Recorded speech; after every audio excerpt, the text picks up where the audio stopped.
And my era of music was the toughest era in hip hop ever. Ever. Okay. When I put out songs, I had to go against DMX, Eminem, Jay-Z, Eminem, Lil Wayne, 50 Cent, Luda. All of us are fighting for one spot. So from 99 to like 2008, 10, it's the hardest era ever.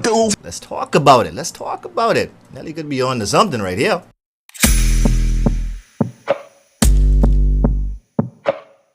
How the thing go, fam? Come on in.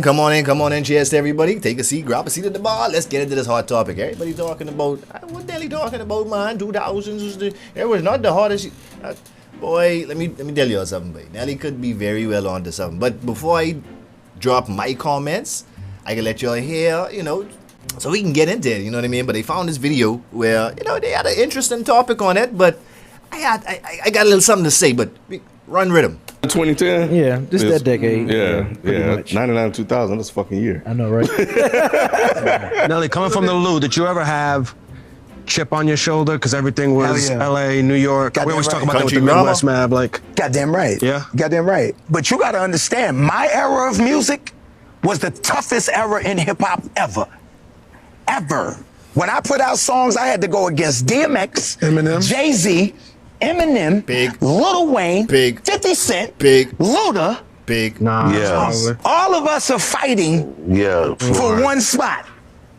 So from 99 to like 2008, 10, coming for the number it's one the spot. Era ever to get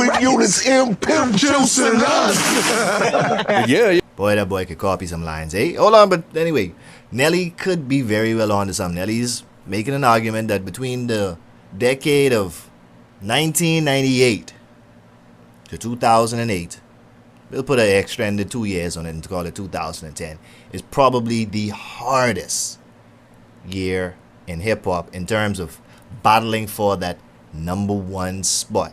And he could very well be correct. But let's dive into these dudes' commentary because they had some interesting points on what they were saying. But let's roll tape. What do you guys think? Yeah, and you got to think during the time when Nelly was at his hottest, there was like that, 2000, 2003-ish, 4-ish? That was when Nelly was like peak Nelly as far as record sales. I know he's basing this off of, Shout out to Dead End Hip Hop, by the way. Record sales, charts, billboards, all that stuff. And he's right.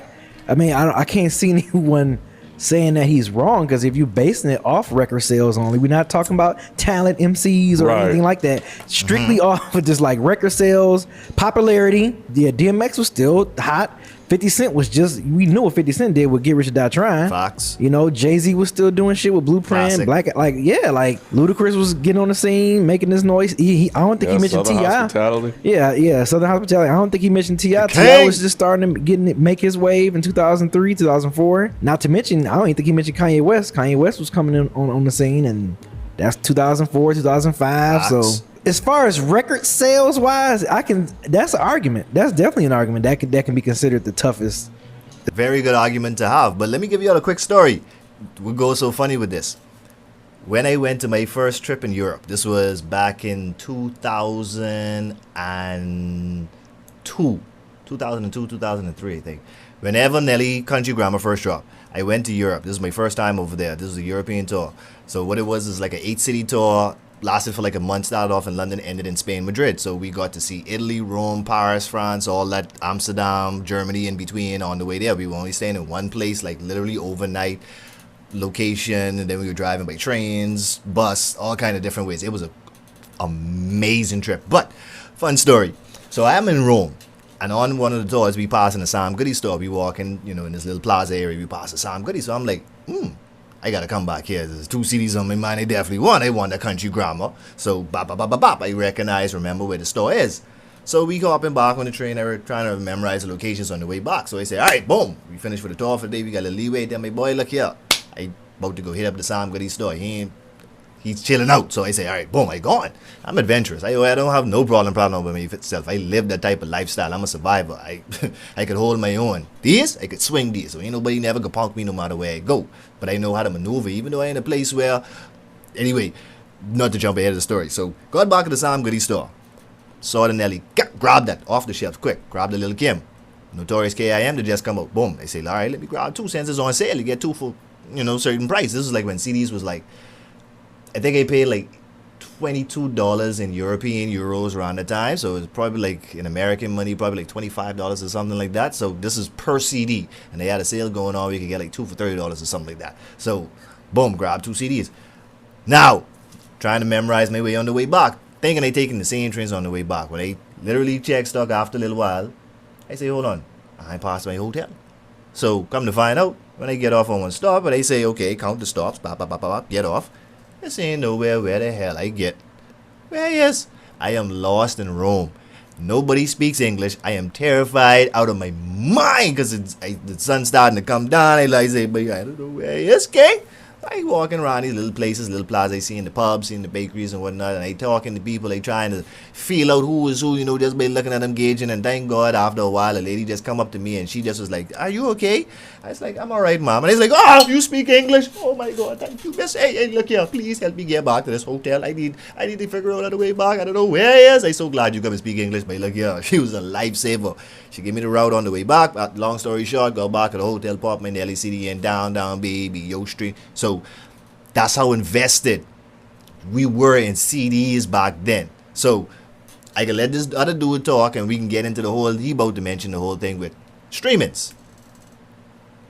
Selling records, trying to move those units.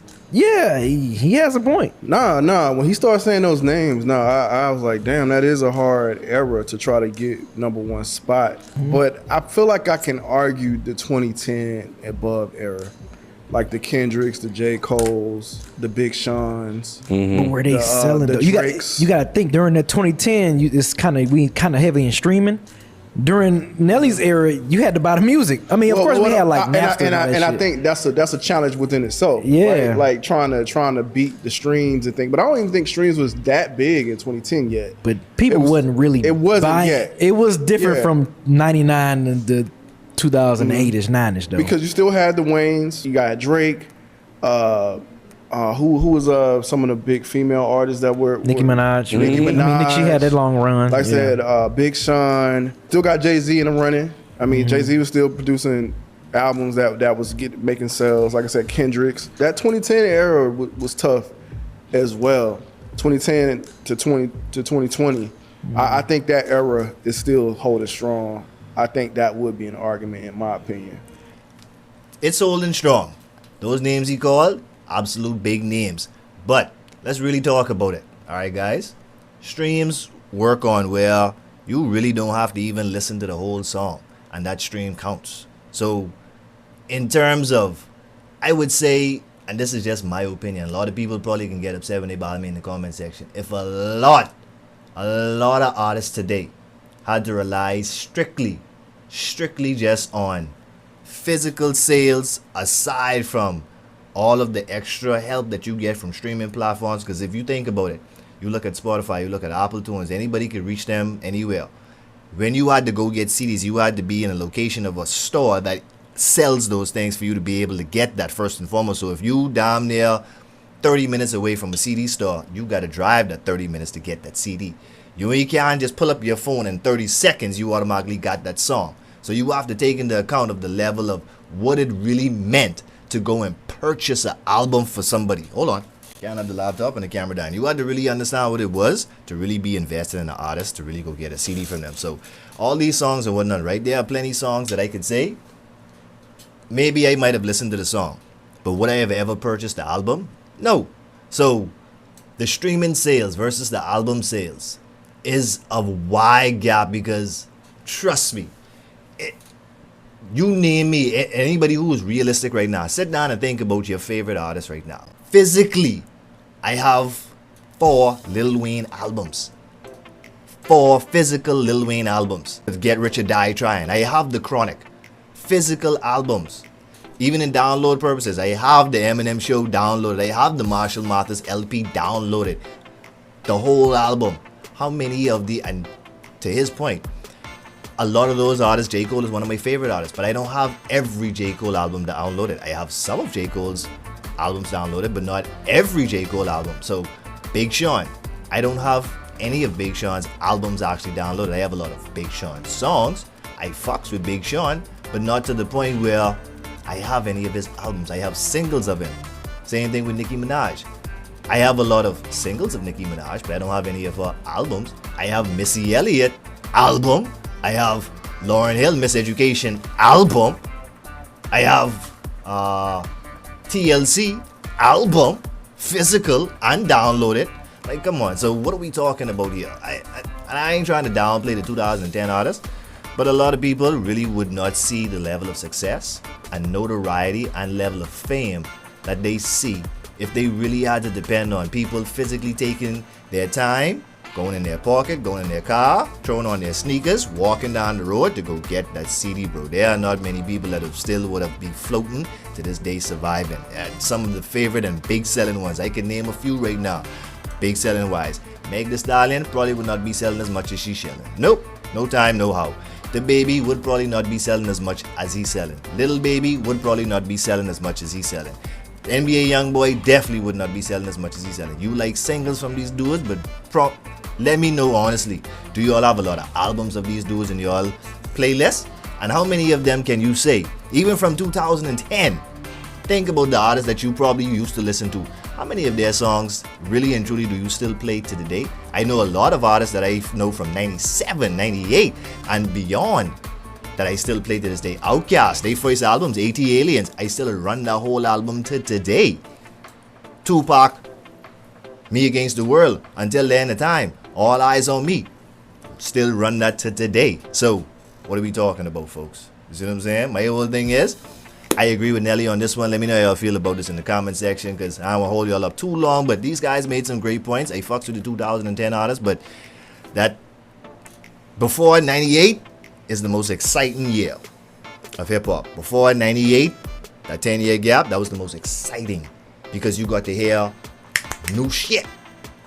98 to 2008, the most hardest year. You got many classics out of that year. You got Damn Near Juvenile, you got Cash Money, you got No Limit, you got 3-6 Mafia, you got so many DMX, all those names that he called, Jay-Z, Lil Wayne. You got the Lil Wayne mixtape era, you got the 50 Cent era, all that packed in the 2000, from 98 to 2008, 2010. Come on, bro, let's stop the foolishness. All right, that is I would say personally, ending this video with saying that is probably the greatest, absolute greatest year, 10-year gap, 12-year gap in hip-hop right there. 2010 and beyond, I fucking with y'all still. That before 98 gap, love it, exciting. But that 98 to 2008, OMG. Peace, health, and wealth. Stay favorite, be grateful. We out.